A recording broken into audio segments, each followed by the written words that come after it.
بسم اللہ الرحمن الرحیم۔ السلام علیکم، welcome back to my channel.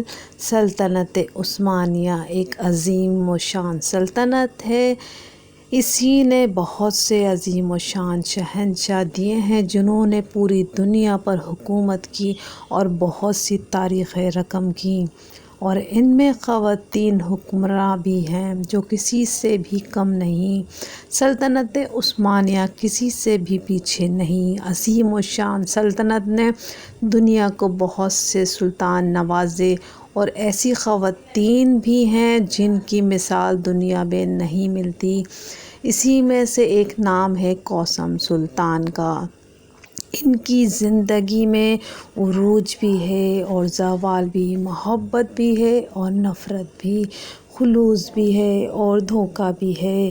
یہ کہانی شروع ہوتی ہے یونانی جزیرے تینوس سے۔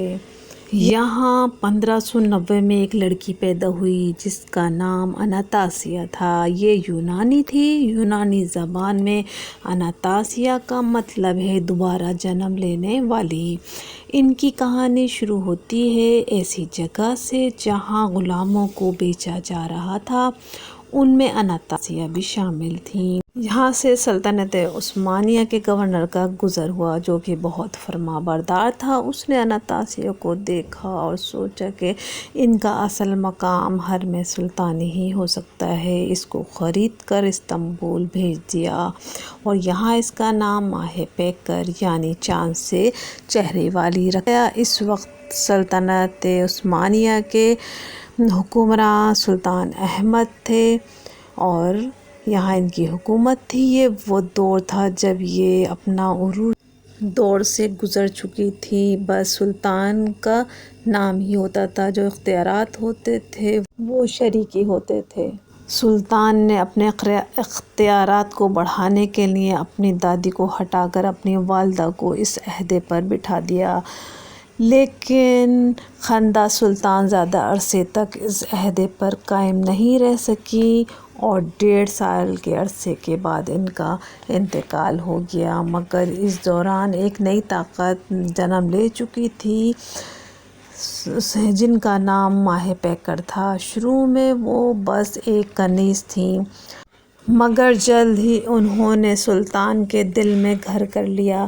یہ محبت اتنی بڑھی کہ جلد ہی سلطان نے ان سے شادی کر لی اور جلد ہی سلطان نے خاصگی کا عہدہ بھی انہیں دے دیا۔ خاصگی سلطان کا دوسرا بڑا عہدہ تھا۔ سب سے پیاری بیوی اور بھروسہ مند شہزادی تھی یہ، اور ان کے 5 شہزادے اور 4 شہزادیاں ہوئیں۔ سلطان نے اپنی بیوی کو قاسم سلطان کا لقب دیا۔ اس وقت سلطان کی بیویوں کی خدمت روزانہ کی خرچہ ملنے سے کی جاتی تھی اور قاسم سلطان کا سب سے زیادہ تھا۔ قاسم سلطان کا سب سے بڑا کارنامہ یہ تھا کہ اس نے سلطان کو اپنے بھائی کے قتل ہونے سے ابھی تک باز رکھا ہوا تھا۔ سلطانی سلطنت میں یہ رواج عام ہو چکا تھا کہ جب کوئی بھائی بادشاہ بنتا تھا تو وہ تخت پر بیٹھتے ہی اپنے تمام بھائیوں کو قتل کروا دیا کرتا تھا۔ سلطان احمد 28 سال کی عمر میں انتقال کر گئے۔ اس کے بعد ان کے بھائی مصطفیٰ تخت نشین ہوئے۔ چند عرصے بعد ان کی نااہلی کی وجہ سے ان کو ہٹا کر سلطان احمد کے سب سے بڑے بیٹے سلطان عثمان ثانی کو تخت پر بٹھایا گیا تھا۔ عثمان ثانی کی والدہ فیروزہ سلطان قاسم سلطان کی سب سے بڑی دشمن تھیں، اس لیے انہوں نے قاسم سلطان کو حرم کے اختیارات سے الگ کر دیا۔ عثمان ثانی کے دور میں فوج اپنی منمانی کرتی تھی۔ عثمان ثانی نے دوسری فوج بنانے کا سوچا، لیکن تب تک وہ یہ سب کرتے انہیں ہٹا کر قتل کروا دیا گیا۔ اس کے بعد قاسم سلطان کے بیٹے مراد چہارم تخت نشین ہوئے۔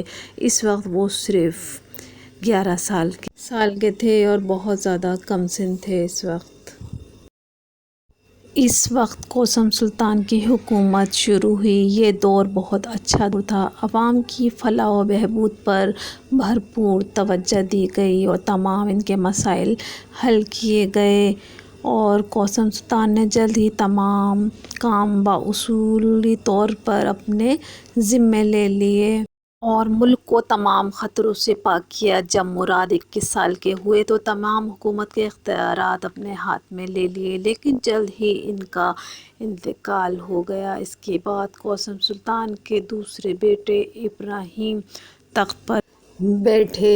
اسی دوران کوسم سلطان کو کسی نے ایک لڑکی تحفے میں بھیجی۔